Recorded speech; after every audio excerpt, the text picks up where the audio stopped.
రాష్ట్ర డైరెక్టర్గా పనిచేస్తున్న ప్రముఖ సైంటిస్ట్ డాక్టర్ ఆవుల లక్ష్మి గారు అమూల్యమైన సందేశాలు సలహాలు ఇవ్వాల్సిందే కోరుతున్నాను.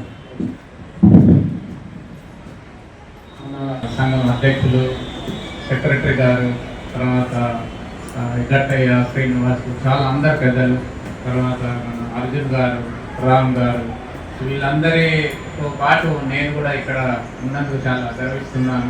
ఈ వేదికను పంచుకున్నందుకు, ఇదే విధంగా నన్ను ఇక్కడికి ఆహ్వానించినందుకు కూడా ఈ ఆహ్వానం అవసరం లేదు, మన గురించి మనం వస్తున్నాము కానీ ఓన్లీ సమయం సందర్భం గురించి ఆహ్వానము. సో నేను ఇంతకుముందు 2 రోజుల కింద కూడా వచ్చి దేవుని దర్శనం చేసుకుని పోవటం అయింది ఫ్యామిలీతో సహా.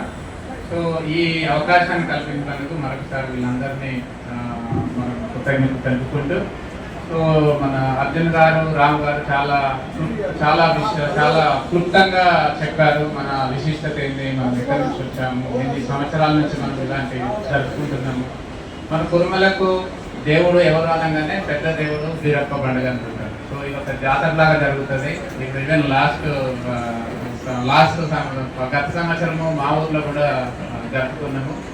సో ఇది ఒక పండుగ, ఒక వారం రోజుల పండుగ. ఇది ఒక రోజు ఏదో పెళ్లికి పోయి 1 గంట అటెండ్ చేసి వచ్చినట్టు కాకుండా ఒక వారం రోజుల పండుగ మనస్ఫూర్తిగా జరుపుకొని అందరూ చుట్టాలు, పక్కాలు, ఫ్యామిలీలు, ఫ్రెండ్స్ అందరం కలిసి ఆనందంగా జరుపుకునే పండుగ. ఇది ప్రత్యేకత చాలా ఉన్నది, విశిష్టత, ఐక్యత అన్నీ ఈ పండుగలో నేర్చుకోవచ్చు.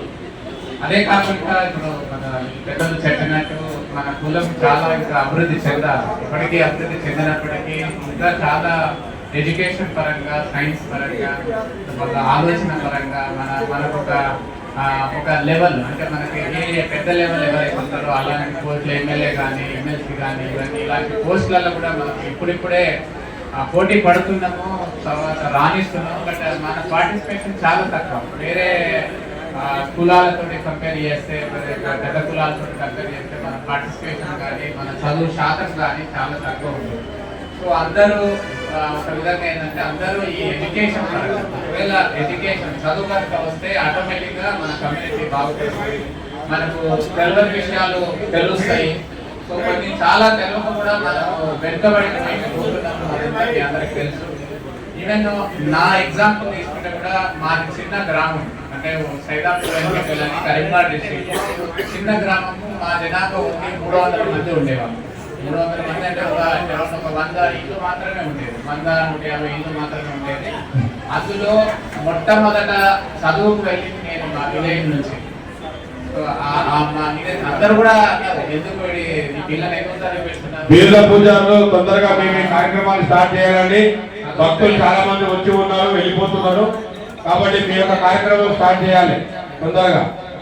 ఈ చదివితే ఏమి లాభం ఉంటుందని అంటే కూడా మా పేరెంట్స్ వాళ్ళు ఇల్లిటరేట్ అయినప్పటికీ కూడా చదువుతూనే బాగుపడతారు. మా పిల్లవాడు చదివి చిన్నగా పర్వాలేదు, చదవకపోతే బాగుంటుంది కదా అని చెప్పి పట్టుదల పడతారు. అందువల్ల మనం ఈ స్థితికి వచ్చాం. అందుకని నేను ఎందుకు చెప్తున్నా, పేరెంట్స్ కృషి చాలా అవసరం. చదువుకు పంపించగానే వాళ్ళు తర్వాత వాళ్ళ చదువుకుంటారు. అందుకని అందరికీ నేను విన్నవించేది ఏంటంటే అందరూ ఎడ్యుకేట్ కావాలి. మనకు 100% ఎడ్యుకేట్ అయిపోయి అందరూ ఉంటే వీళ్ళ తల్లిదండ్రులు కష్టపడేవాళ్ళు ఇంత పొజిషన్ లో మనం చూస్తున్నాం. ఒక ప్రిన్సిపాల్, ఆర్ట్స్ కాలేజ్ ప్రిన్సిపాల్ అంటే చాలా గొప్ప ఆంధ్రప్రదేశ్, తెలంగాణ. ఆ విధంగా అలాంటి పొజిషన్స్ కి చాలా మంది రావాలి, చాలా మనం పట్టుదల చేయాలి. ఈ అవకాశాన్ని ఇచ్చినందుకు ధన్యవాదాలు మరొకసారి. సమయం లేదు కాబట్టి ఆహ్వానం అందించి ఈ దేవాలయ విజయం దర్శించుకొని చాలా ధన్యవాదాలు. జై గురుమా.